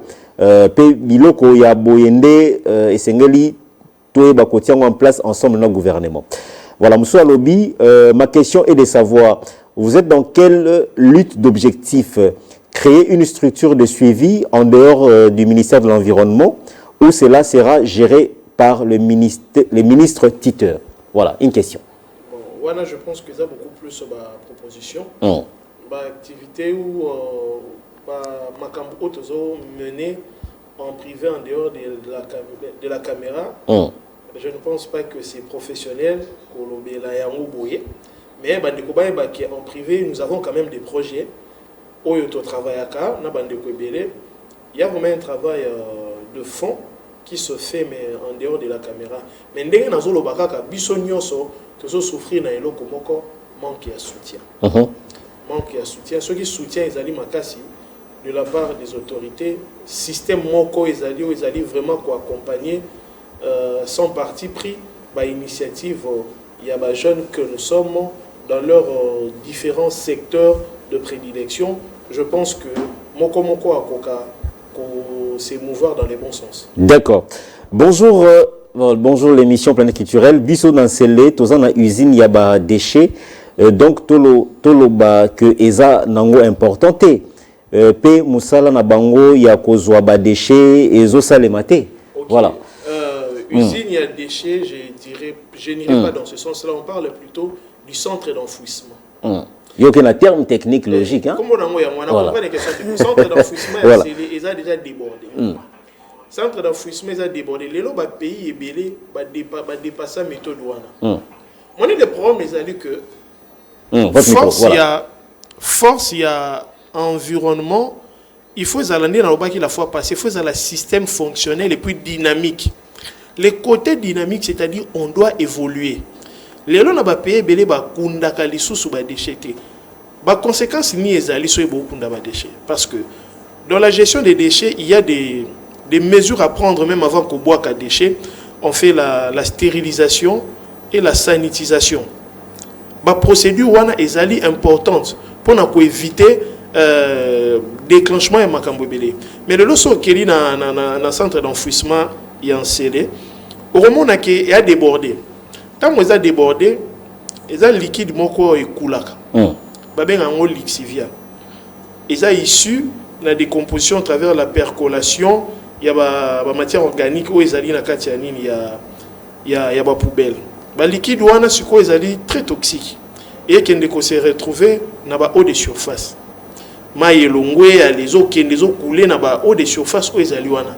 Ils ont danger pour la population. La population locale déjà aux ana ba moyen té. Il faut consommer maï, il faut ba mila maï à maboulou. Oyo ba lambela peut-être na ba maï mususu wana. Donc ba risque ils allaient vraiment makasi. Torolobate qui est centre d'enfouissement et ça la musala té. Ce to tient on a contexte na biso pas na ba pays mususu ba comment dépasser yango. Mais bango pe bazana ba moyen. Question faut se poser yango. Bango pe bazana ba moyen pour réaliser l'objectif comme il se doit. Je ne pense pas. Voilà, alors Kelvin Kiakou, tu m'appelles vraiment, nous sommes en direct. Merci, hein, le message qui entre encore, Lucien Mossé. C'est compliqué avec vous, c'est très compliqué.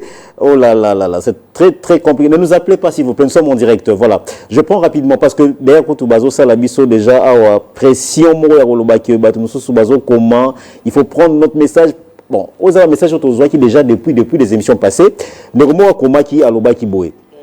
Alobaki, il vous a félicité, bravo. En tout cas, je suis sûr que nous pouvons vous faire cette marque de confiance, Lucien Mosengo.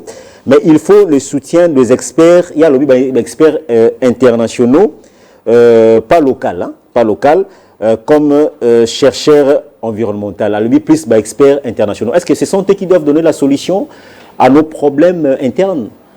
Bon, les alliés, point de vue, on a respecté. Il y a question de confiance, ma case. Et on a lobby. Les alliés, point de vue, on a respecté. On a point de vue, n'a été. Mais moi, j'ai dit qu'on doit travailler en symbiose, on doit travailler en collaboration. Pourquoi? Parce que la reconnaissance spatiale est très importante. Peut-être la réalité, il y a France Mingité.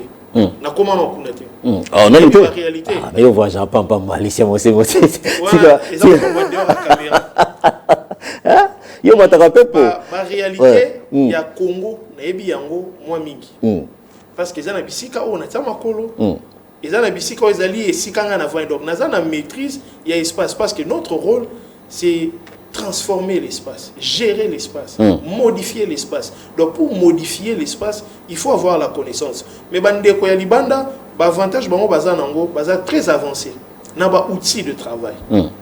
Même quand vous partez dans des laboratoires, ba outils au bango baza nango c'est là peut-être pareil, spectromètre il y a dernier cri. Oh biso peut-être dans le laboratoire on a biso belé comme une amouté. Le avantage bandeko ya libana baza nango kaka baza très poussé. Il y a on a insisté sur l'impact il y a système dynamique.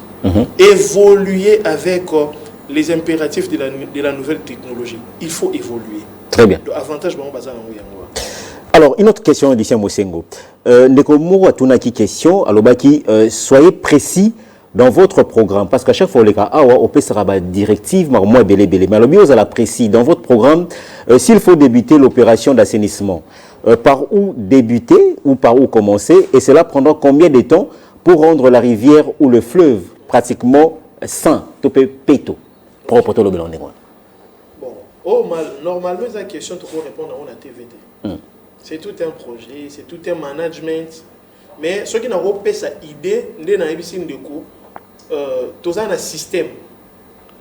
Tous un système. Voilà. Système, il faut essayer la kate et balukaka. Maintenant, il faut une solution, papa. Oui, on a lobby. Je ne suis pas mesure. On doit être sérieux. Non, ceux qui ont dit qu'on sa plan, il faut une émission mobimba. Mais c'est l'intelligence qu'on est en train de vendre. Et ça les macabongotés. Tant qu'on a il faut ça macabou sérieux. Quelqu'un ne peut pas venir ici non dans un mois, dans une semaine, je vais assainir la ville de Kinshasa. Il y a le Kouta. Et ça système. On ne gère pas une ville en improvisant. On n'improvise pas. C'est tout un système qui doit provenir du point A vers le point B. C'est tout un système. Dans le système, il faut baluka. Et ça va continuer. Et tambolaka. Et marcher et bouger. Donc, tu peux avoir le roi baguette magique, tout ça la bouée, ville à Kinshasa c'est comme propre. C'est un système qui doit être mûri, qui doit être fonctionnel. Très bien.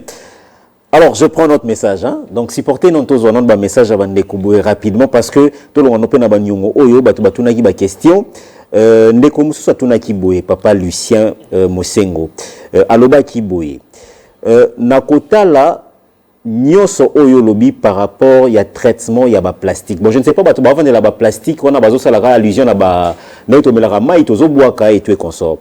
Est-ce que procédure ya ba poubelle publique ezali ko rendre biso et que toyeba ko éviter milangi esopana et belé na mai topé na bon mokili ezali ezali le rôle neto lobaka na cité neto zala nini ou bien méthode wana esengeli eleka na changement ya mentalité oyo bino ba expert environnemental esengeli bo impliquer na kati ya population nde mama na likambo yango wana to solo ala no mama na likambo nde yango wana mentalité bandeko ba yebi ngai donc c'est votre travail vous étant qu'expert oui ya on azolo ba OK ba même bandeko ba yebi ngai même na mutuka omona nazalaka ba kopal à sachet donc nazwa kango ata na sele loko na bomba ngo quelque part non kinde kubwaka yango na poubelle na ndap maman na likambo pour que tu réussir mission o eza d'abord mentalité ceux qui motonyoso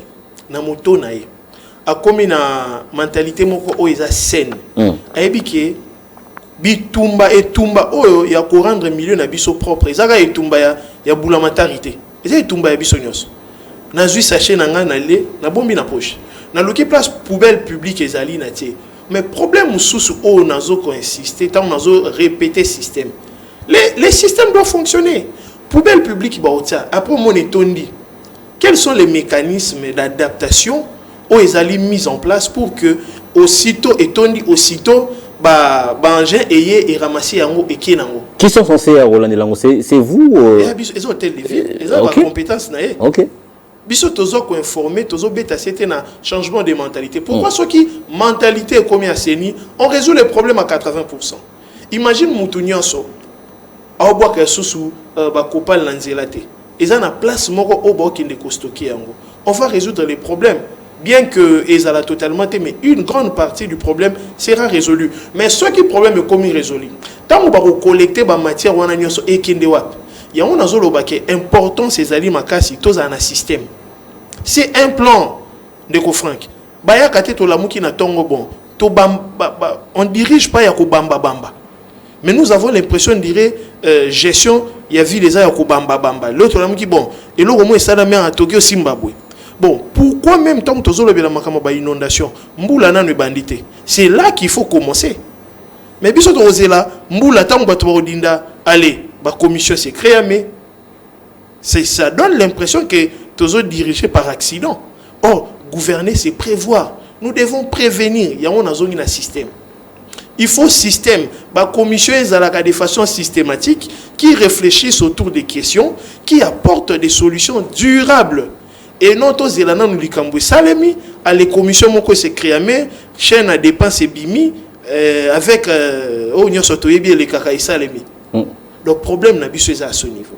Population a une mentalité, oui mentalité commis, mais babilo ko wana ba déchets wana nyonso ba osala na ngonini. Rôle ya système yangwana. Mitu ki fait les 24 heures sur 24. Ezo yaka ezo longola poubelle tango etondi, mutu keye elongoli eke nango. C'est ça la gestion. D'accord.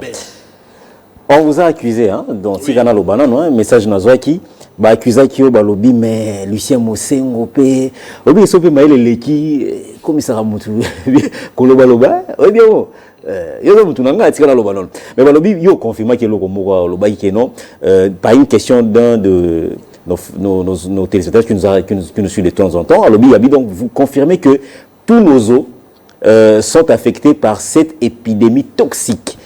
Et les cas de la régie des eaux qui parfois n'arrivent pas à bien traiter quel est notre sort, nous qui consommons? Lucien Mosengo a affirmé, nous avons boire plastique, bois Congola, melika kaboué, tout comme la mentalité, la culture, meli au bois qui, au moni bois qui même, bilo connaissons que les eaux se déversent dans katia maï, lac, fleuve et tout et tout.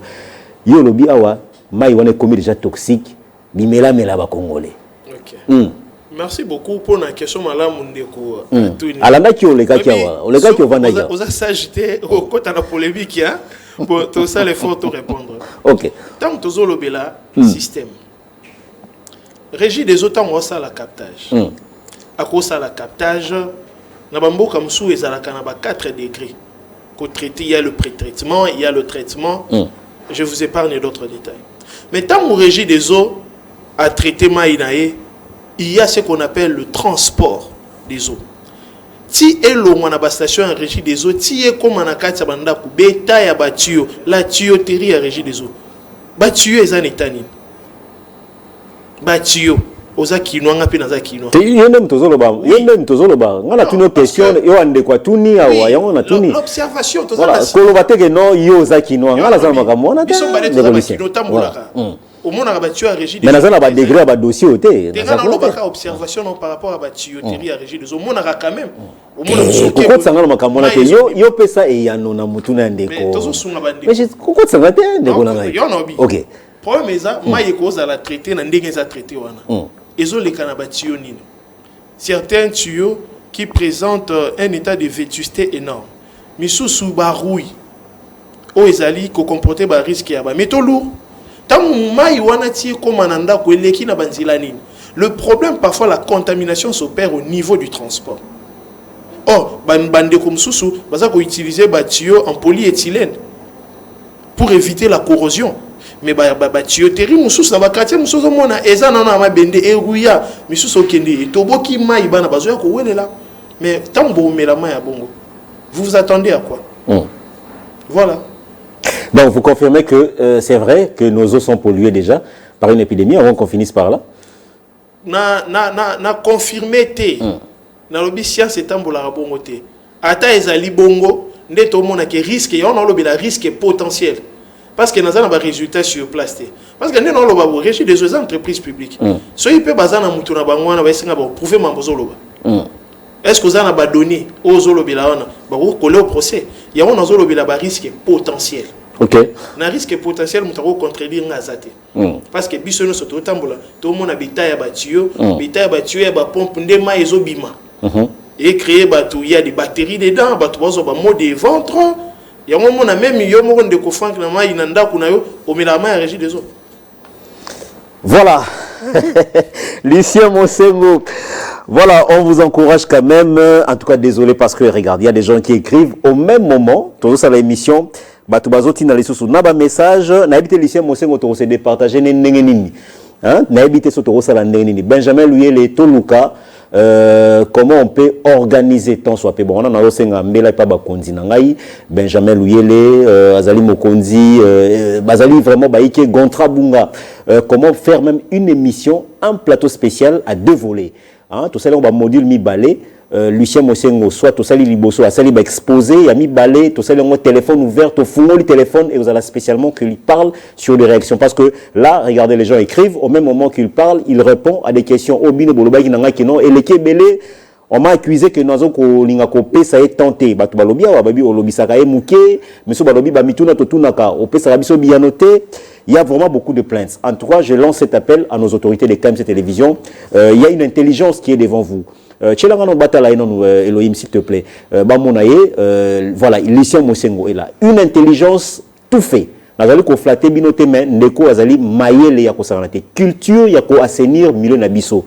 Ozali plein culturel. Une émission qui parle sur la diversité culturelle. Bopeto ezali eloko moko bezali ko rendre biso crédible. On nous accuse des fois les Congolais sont sales.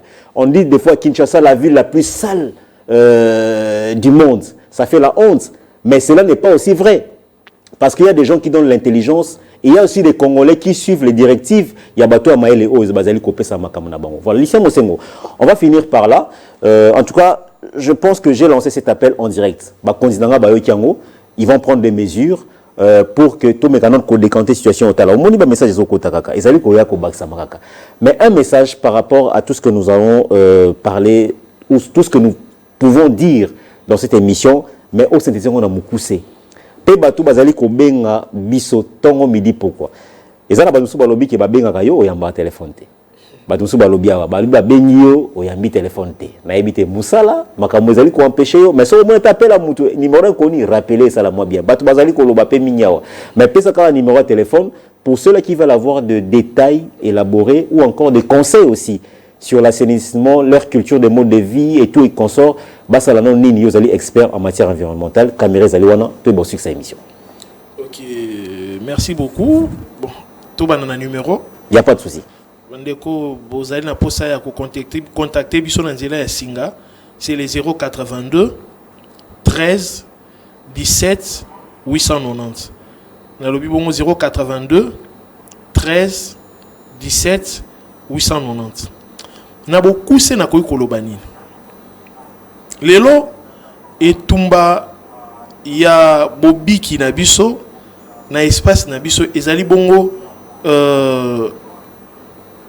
etumba oyo ese implication ya ba couche nyonso basali ya nzambe fo bakota likambo wana po bateyaka bino bapanzi sango ba professeurs déjà et sont là ba parents na ndaku. Donc, parents nyonso, il faut comme un devoir ya kolakisa bana comment ko vivre mala mune sika oyozali. Ah yamboite l'état aya ko accompagner biso mais nous on peut commencer quelques mesures pratiques d'atténuation avant que likambo ko mamonene. Ya mwana etumba na biso ezali bongo na changement ya mentalité, population a changé mentalité na ye. Koyeba que tozali na mokili mosuté.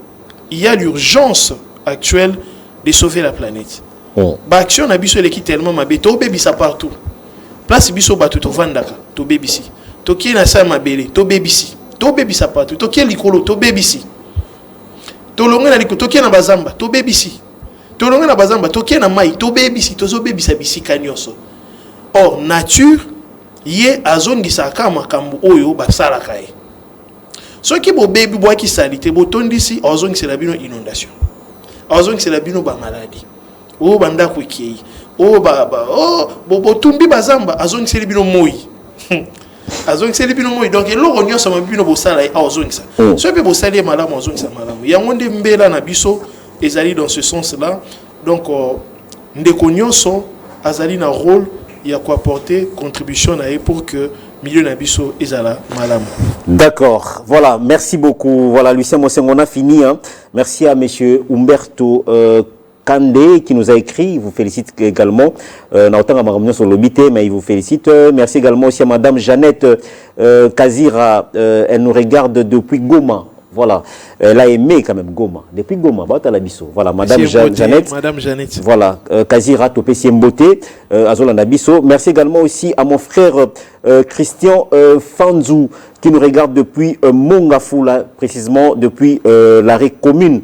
Voilà, il n'y a pas à côté de la Bisso en direct, qui vous félicite également. Voilà, Batobele, Bazo Peso, merci. L'intelligence, Bazo Bano, il réfléchit très bien. Voilà, Lucien Mosengo, une tête d'avenir pour le secteur environnemental de notre pays, mais également aussi, il a une culture d'assainir non pas simplement le milieu, mais aussi le mental. Voilà, on vous félicite. Voilà, voilà, tout sollicite. Voilà, et monsieur Silipo Nalelo. Voilà, tu as télémo. Ah oui, na télé ça va apparemment. L'autre télé. Ah, l'autre télé bien. Ah, mais battre bipé pour mettre rappeler bilo quoi. Oui. Au mettre rappeler bilo ko ozala na monde ya sap to ozala. Pas de soucis sur l'émission. Tout ça là est fort. Lycée Mosengo. Voilà, allez, tu vas dédicacer quand même 2-3 personnes. Je n'ai jamais fait ça avec vous, mais pour aujourd'hui, 2-3 personnes, tu vas dédicacer. Et puis, on l'a dit, moi, il y a un ngana obimana ngana okende Elohim soko aussi sikaka Elohim a retombola générique moi c'est aussi sika loba so sika loba loba na aussi ici tant bano kende Elohim o tchaka générique et monsieur Videnga na kenanga ngana sitanga émission dédicace c'est lui qui a pas problème te ngana okende ngana tikelo au lobby dédicace pe moi de 3 personnes te et ngana kenanga ngana sitanga émission yo tira sitanga émission voilà OK c'est bon dédicace nga liboso na pesi mbote à mon berger Audrey Kita Libolela na pesi mbote na mon père Misambo Mosengo Lambert, mon frère Père Lévi Misambo Mosengo depuis Cameroun, et puis à ma fiancée Diamant Noir. Message nangai na ko pesa yango na jeunesse tozali na bitumba monene tozali na rôle monene ya ko jouer pour na développement ya mboka. Alors jeune nyonso bisika zali na secteur na ya prédilection azali na mokumba ya ko représenter mboka pe ya kobunda pour que to tombola kita ya mboka na biso na ba domaine nyonso o tozali. Merci beaucoup.